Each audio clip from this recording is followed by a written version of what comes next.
Assalamualaikum warahmatullahi wabarakatuh. Perkenalkan, nama saya Lutfia Tunisa, mahasiswa IAIN Kediri, Prodi Psikologi Islam. Tujuannya dibuat video ini, yaitu untuk memenuhi salah satu tugas mata kuliah Sejarah Peradaban Islam. Dan saya, Alexa Hetifaza Fahruzia Kisi Ardana, berdirinya kami di sini adalah untuk mengulik sejarah tentang masjid tertua yang ada di kota Kediri.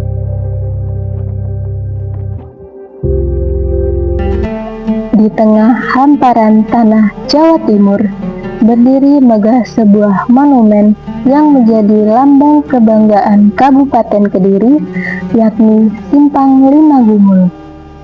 Di bawah langit yang membentang luas, Sungai Brantas mengalir tenang, menyimpan cerita ribuan tahun tentang peradaban dan kehidupan masyarakat Kediri. Di sela keindahan alam dan kemegahan monumen, berdiri pula masjid-masjid bersejarah yang menjadi pusat spiritual dan budaya masyarakat Kediri. Masjid-masjid ini bukan hanya tempat ibadah, tetapi juga menjadi pusat pengajian dan pelestarian nilai-nilai luhur yang diwariskan dari generasi ke generasi. Dari Simpang Lima Gumul yang megah, aliran Sungai Brantas yang penuh makna, hingga masjid-masjid yang bersejarah, Kediri mengajak kita menyelami kisah panjang sebuah kota yang kaya akan budaya, spiritualitas, dan keindahan. Di jantung kota Kediri, di antara megahnya Simpang Lima Gumul yang menjadi simbol kebanggaan modern, dan aliran tenang Sungai Brantas yang telah menyaksikan perjalanan panjang peradaban, berdiri sebuah warisan spiritual yang tak lekang oleh waktu, yakni Masjid Al-Alawi di Banjarmelati, Kecamatan Mojoroto.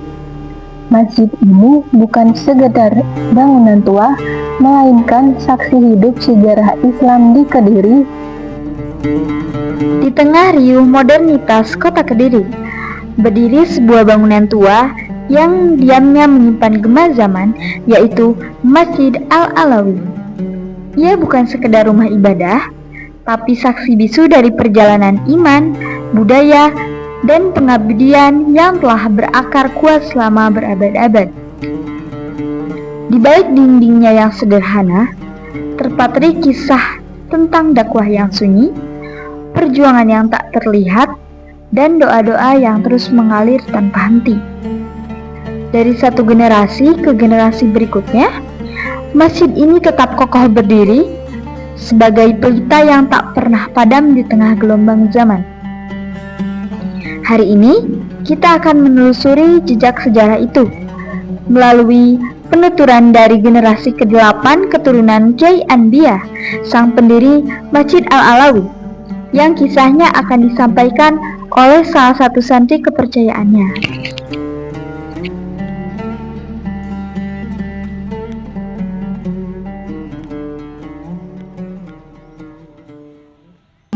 Assalamualaikum warahmatullahi wabarakatuh. Saya di sini lebih tepatnya sebagai santri Pondok Pesantren Al-Alawi Banjarmelati yang dipimpin langsung beliau Agus Muhammad Al-Husain Al-Alawi, yaitu salah satu putra dari pendiri Pondok Pesantren Al-Alawi, sekaligus zuriyah dari Mbah Soleh dan yang dari Mbah Ambiya. Saya di sini ingin menceritakan asal mula Masjid Al-Alawi yang berada di desa Banjarmelati. Awal mulanya yaitu ketika Mbah Ambiya memerintahkan putranya yang bernama Mbah Ali Maklum untuk mengikuti air berantas Jadi menelusuri lewat dari Kali Berantas, beliau diutus untuk mencari tanah yang berbau wangi. Dan dari pinggiran Berantas, beliau menemukan tanah yang berbau wangi, yaitu keberadaannya di desa yang sekarang sudah menjadi masjid yang bernama Al-Alawi. Nah, dari mula hal tersebut, maka dikatakanlah Masjid Banjar Melati itu dari seorang putranya Mbah Ambia yang bernama Mbah Ali Maklum.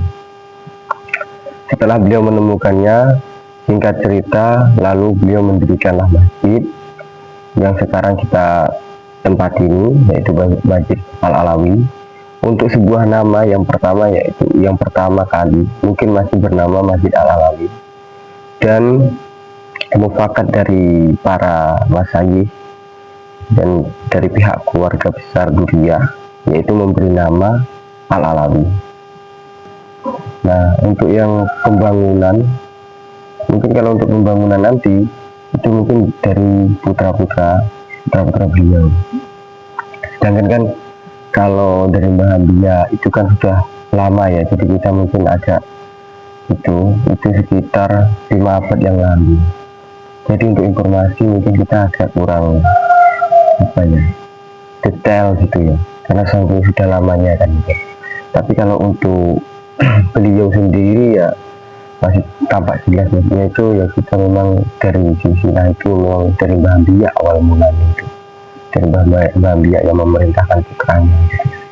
Untuk pembangunan mungkin dari awal hingga saat ini itu mungkin sudah banyak perubahan ya, mulai dari yang bagian yang paling kuno mungkin di area yang terpenting, yaitu di dalam.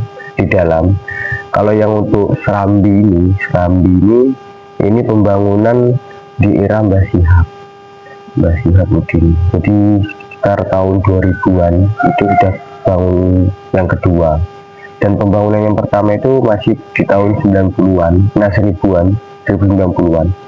Nah itu, jadi ini sudah, kalau yang di luar ini sudah pembangunan yang kedua kali. Kalau yang masih awal, yang masih menyimpan sejarah, ya yang di dalam mungkin itu masih banyak yang bertanya-tanya gitu yang di dalam itu. Jadi itu yang tahu hanya orang-orang yang tertentu yang seperti beliau gitu kan. Kalau semacam kita mungkin tahunya yang untuk pembangunan yang memang sudah dilakukan 2 kali, jadi perubahannya sudah sangat banyak, tapi sifatnya membangun. Jadi kalau yang untuk yang di dalam itu tetap dijaga keasliannya dari perjuangan beliau. Alhamdulillah kalau di Pondok Al-Alawi ini banyak kegiatan yang sifatnya bermanfaat ya. Selain untuk beribadah di dalam pesantren, juga di pondok dan masjid ini ada jamiah, yaitu yang pertama jamiah pengajian rutinan setiap ba'da maghrib. Jadi yang langsung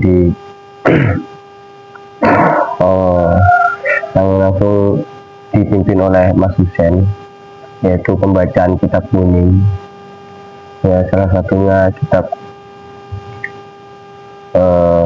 Sirajul Talibin. Dan selain itu juga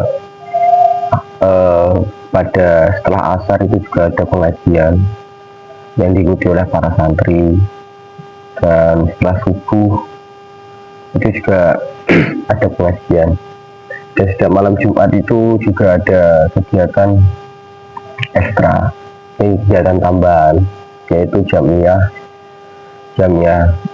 tiba berjanjian, dan satunya ya pokok tiba sama berjanji, sholawatan.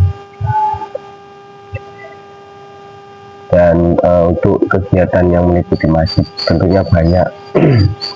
Ada pengajian rutinan ibu-ibu juga, dan ada ya bapak-bapak juga. biasanya juga ada rutinan bersih-bersih bersama warga sekitar dan para santri. Tentunya untuk masjid sendiri itu tetap di bawah naungan para masyayikh. Tapi untuk dalam menjaganya itu melibatkan banyak dari pihak, selain dari para duriyah, juga masyarakat desa yang setia membantu untuk program bersih-bersih, kegiatan mengaji. Itu tentunya tidak bisa dipungkiri, tentu ada pihak warga yang membantu. Oh ya, untuk saya sendiri, saya tadi lupa menyebutkan nama mungkin ya. Nama saya itu Anta. Asal saya dari Palembang, dari Sumatera Selatan. Kenapa saya memilih untuk memondok di sini?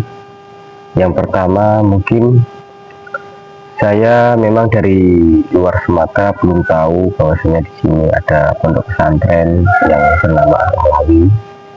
Namun saya memiliki guru yang merupakan sanatannya itu dari Pondok Pesantren Lirboyo Kediri. Nah, si guru saya itu dulu menempat di Pondok Pesantren Lirboyo, tempatnya di PPHY Haji Yakub. Nah, beliau juga alumni dari PPHY. Nah, beliau juga paham tentang silsilah dari pondok HY tersebut yang beliau tempati. Nah, dari situ saya punya saya punya pengetahuan dari beliau bahwasanya di sini juga ada pondok tua yang dulu beliau dawuh kepada saya itu pondoknya Mbah Soleh Banjar Melati katanya. Jadi dari situ saya tahu dan saya langsung ke sini. Ketika saya mondok di sini ya saya belum tahu Mbah Soleh itu siapa, Mbah Ali Makhluk pendiri pondok ini seperti apa, itu belum tahu. Tapi karena saya mengikuti dari arahan dari guru saya dulu, jadi saya mondok di sini.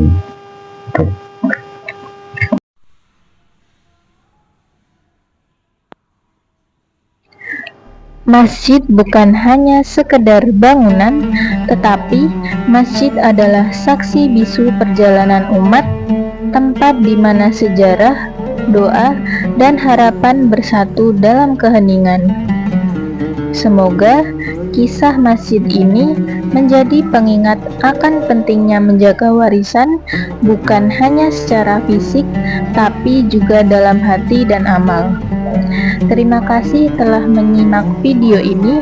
Wassalamualaikum warahmatullahi wabarakatuh.